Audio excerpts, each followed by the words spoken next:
Olá, tudo bem? Sejam todos muito bem-vindos aqui no canal da Escola no G. Eu sou a Larissa, sou a responsável pela Escola no G no Brasil. Hoje eu quero conversar um papo até relativamente rápido, mas eu quero conversar com vocês sobre os sete erros que impedem que você conheça a auriculoterapia e, por consequência, não a utilize na sua plenitude. Vamos lá?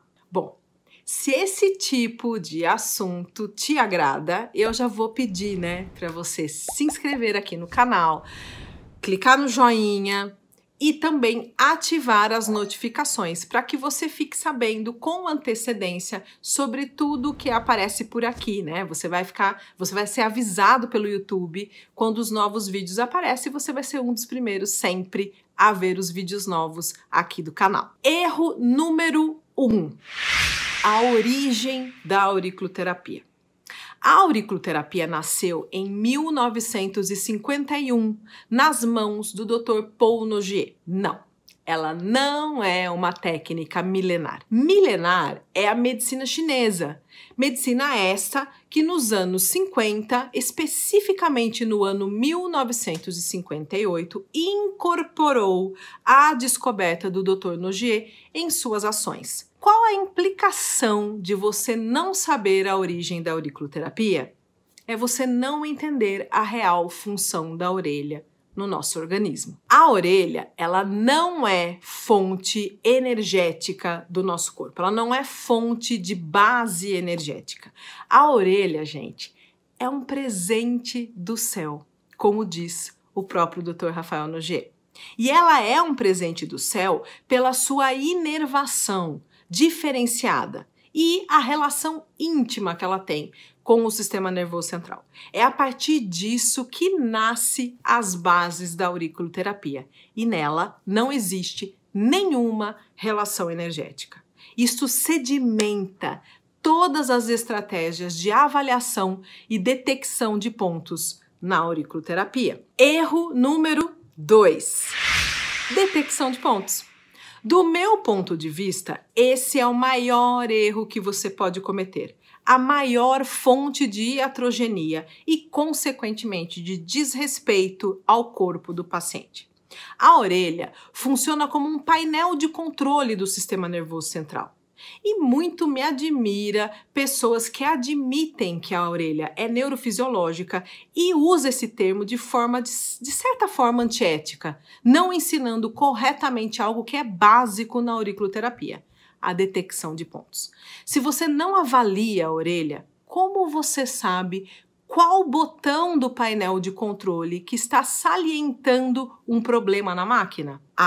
Mas eu me baseio pela síndrome energética do paciente. Mas você não acabou de falar que a auriculoterapia é neurofisiológica? Você não admitiu que a auriculoterapia é neurofisiológica? Então, onde é que entra essa etiologia energética? E isso justifica o erro número 3. Misturar os conceitos orientais e ocidentais. Bom, eu já contei pormenorizadamente a história do Dr. Nogier, do Dr. Paul Nogier, a história da auriculoterapia através da descoberta dele, e eu vou deixar por aqui a indicação do vídeo para você ver na sequência, onde vai estar tudo bem pormenorizado. Eu recomendo também que você assista ao vídeo aqui do canal sobre as cartografias da orelha, onde eu vou falar como é que tudo foi evoluindo do zero, até chegar no máximo da auriculoterapia que a gente tem hoje, que é quando ela utiliza o sinal vascular e chega no termo, auriculomedicina. Esse vídeo da cartografia eu vou deixar na descrição aqui do vídeo para você ver na sequência também. Vai ser super interessante para você conseguir construir esse pensamento que eu estou fazendo com vocês. Se depois de você assistir esses 2 vídeos principalmente, você ainda insistir que dá para misturar os dois conceitos, eu não tenho mais nada para fazer por você. Você estará optando em perder seu tempo mesmo, em bater cabeça, talvez anos por aí, até você voltar aqui na Escola Nogier e aprender a auriculoterapia como ela deve ser. E eu digo isso porque a base de conhecimento prévio da fisiologia humana, da neurofisiologia, da anatomia, da etiologia patológica será um primeiro passo de estratégia de pensamento para você fazer uma boa avaliação do seu paciente e, na sequência, uma boa avaliação da orelha do seu paciente ou das orelhas do seu paciente. Esse é o primeiro passo do seu sucesso. Se você acha que você tem o direito de escolher da sua cabecinha o ponto que deve ser feito na orelha, você não conhece o potencial que a orelha tem de manifestar as disfunções orgânicas e, com isso, você estará perdendo um auxílio diagnóstico super importante que a orelha tem. Erro número 4. Os famigerados 3 pontos iniciais da auriculoterapia. Bom, se eu acabei de falar que é necessário detectar os pontos, avaliar a orelha, porque é mesmo que eu vou já em qualquer e todo paciente colocar 3 pontos? E quais são os pontos mesmo? Vamos falar? Primeiro ponto é o ponto... Bom, vamos falar os 3 e a gente fala pormenorizadamente cada um, né? O primeiro ponto é o do rim, depois falo do sistema nervoso central e um outro sistema nervoso neurovegetativo, né? Muda às vezes um pouquinho o nome, mas na verdade tudo quer dizer a mesma relação. Vamos lá então, vamos conversar sobre cada um desses pontos. O primeiro vamos falar que é o ponto do rim, né? Então vamos lá. O rim é um órgão embriologicamente originário do mesoderma. Sendo assim, ele está representado na orelha, na região mesodérmica, que não tem como ser o chão da concha superior da orelha, porque o chão da concha superior da orelha é inervado por outra origem embriológica, ou seja, não faz o menor sentido que o ponto do rim que vocês mais conhecem, que as pessoas costumam ensinar, esteja aqui. Não, não está ali. Mas vamos lá, por que eu deveria, sem avaliar, colocar o ponto do rim em todos os meus pacientes? Qual a função do ponto do rim?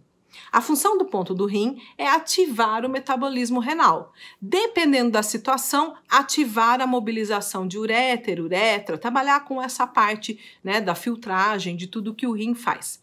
Fora dessas situações, eu garanto para você, baseado em toda a minha experiência adquirida com anos de convivência com o Dr. Nogier, ele não tem outra função. Ah, mas você deve estar pensando em Jing, né? Fonte de energia ancestral do corpo. Isso não faz parte da auriculoterapia francesa. Isso faz parte da medicina chinesa. E esse conceito não é base de conhecimento da auriculoterapia. Nunca foi. Sistema nervoso... Eu vou deixar o ponto do rim aqui, tá? Pra gente seguir do rim... Bom, eu vou deixar esse ponto aqui e eu vou continuar nesses 3 pontinhos aí. Aí te ensinam, né, que o ponto do sistema nervoso central é no ápice da fossa triangular, né? Mais ou menos aqui, né? Eu vou colocar aqui uma cartografia real do que é essa parte aqui do corpo e vocês vão ver que esse ponto não é do sistema nervoso central. Mas vamos considerar que fosse, né? Por que mesmo que eu teria que estimular o sistema nervoso central de todos os meus pacientes? Ah, porque a orelha é neurofisiológica, né? É verdade. Mas você já deve ter ouvido falar que o sistema nervoso central é super, mega, hiper especializado. E você vai utilizar ele assim, como um todo. É isso? Bom, pode continuar sem problema. Sabe por quê? Porque esse ponto aqui, que falam que seja o ponto do sistema nervoso central, na verdade, você viu na cartografia, é o ponto do quadril, né? E o ponto do quadril, neurofisiologicamente, ele tem a função de trabalhar com a região do quadril. A gente usa muito este ponto do quadril em atletas, principalmente com dores locais, com problemas locais. Mas só para você ter uma noção, nem para artrose do quadril é esse ponto a melhor escolha. A gente tenta avaliar outras estratégias para conseguir abarcar tudo o que acontece numa artrose. Então, complicou, né? Mas aí tem o terceiro ponto, que é o sistema nervoso neurovegetativo, que ensinam normalmente aqui, acho aqui, né, nesse fundinho aqui, que é o ramo inferior da antihélice, onde está colocada as vértebras sacrais. De certa forma, o sistema parasimpático, que faz parte do neurovegetativo, até tem uma certa relação aí. Mas não é assim que a gente estimula, né? Por quê? Porque o que acontece é o seguinte, do meu ponto de vista, quem aceita esse tipo de localização não deve saber com profundidade como age o sistema neurovegetativo. Porque o sistema neurovegetativo é dividido em duas partes, simpático e parasimpático, e que tem uma representação na orelha na cadeia lateral simpático-reflexa. E por que mesmo que eu deveria fazer um estímulo no sistema nervoso neurovegetativo do paciente? E se eu deveria, qual parte do sistema neurovegetativo? Simpático ou parasimpático? Porque eu não sei se vocês sabem, mas essas duas partes, elas trabalham opostamente. Uma acelera, outra desacelera. Uma ativa, outra relaxa. E para isso, eles usam neurotransmissores diferentes. Então, qual parte do sistema neurovegetativo você está querendo usar? Você, sem avaliar a orelha do paciente. Mas então, vem aqui o quinto erro. E o erro é: quantos pontos eu posso utilizar? Bom, se você vai avaliar a orelha, não é você quem vai escolher a quantidade de pontos que você vai utilizar. Mas nós vamos prestar atenção em duas situações bastante específicas. Uma é quando a orelha está hiperresponsiva, ou seja, ela está respondendo todos os pontos. Então, poxa vida, eu estou avaliando, mas na verdade ela não está me respondendo adequadamente, porque todos os pontos que eu estou avaliando ela está respondendo, ela está ativando. Então, nesse caso, eu tenho duas opções.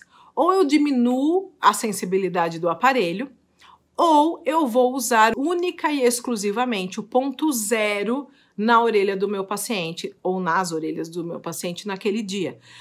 Na sequência, depois de 20 minutos de agulha sistêmica do ponto zero eu vou colocar aqui em vermelho para vocês. É um ponto que fica aqui, ó.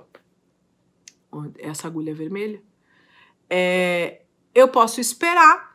E na sequência, mesmo na mesma sessão, eu posso reavaliar essa orelha e ver se ela está normalizada. Se ela não estiver normalizada, é só isso que eu faço na orelha do meu paciente nessa sessão. Eu vou reavaliar na próxima sessão. Ou seja, não é você, profissional, quem determina a quantidade de pontos ou quem escolhe qual ponto, mas você fará de tudo para não usar muitos. Por quê? Porque quanto menos comandos eu dou para o sistema nervoso central, mais específico ele vai ser. Muito mais possibilidade de atenção total para aquilo que a orelha está pedindo para ele fazer, ele faça. Então, logicamente que eu vou tentar colocar o mínimo de pontos possíveis. E isso é a orelha do paciente que vai determinar. Erro número 6. A quantidade de sessões. Bom, como você aparentemente não conhece a função dos pontos, talvez você também não saiba o que esperar e por isso você fica um pouco perdido com relação ao número de sessões que vai ser necessário. E eu já disse no vídeo de detecção de pontos que existem dois tipos de pontos na orelha: os pontos reflexos, que têm ação imediata, e o CNV, que não tem ação imediata.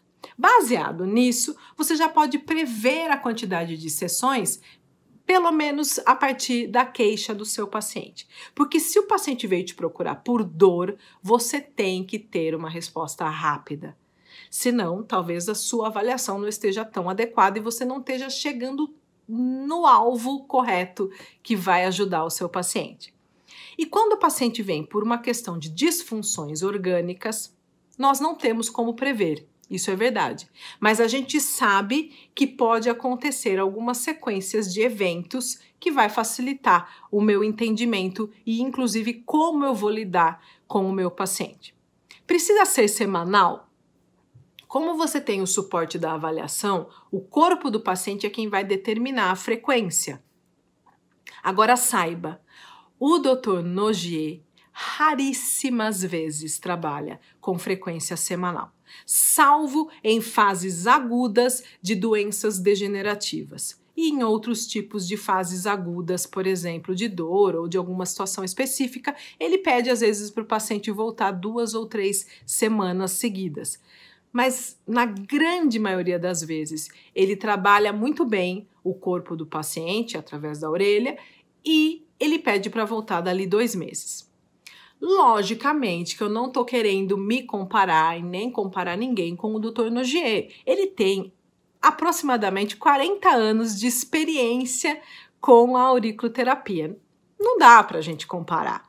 Porém, eu tenho como objetivo chegar aonde ele está. Sendo assim, conforme o paciente vai melhorando, eu vou espaçando a sessão e verificando o resultado. É muito comum eu precisar de 3, 4 sessões semanais e já começar a espaçar para quinzenalmente, mesmo em casos bastante graves. 7º e último erro: os tipos de estímulo.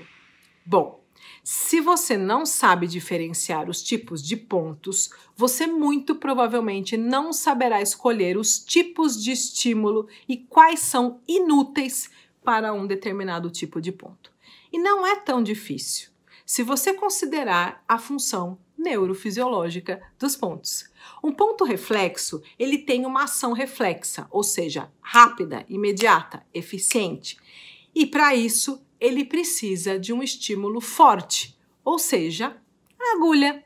Não adianta usar laser infravermelho ou qualquer outro estímulo leve ou qualquer outra coisa que inventem por aí num ponto reflexo. O ponto CNV, por sua vez, ele trabalha com funções orgânicas específicas. O melhor a se fazer por ele é dar uma frequência específica que tenha uma ação sobre a função orgânica que está realmente em disfunção. E para isso, eu também devo avaliar a orelha e o corpo do paciente através do sinal vascular para saber qual a melhor frequência para ajudar ou até para resolver aquela situação que ele está vivendo.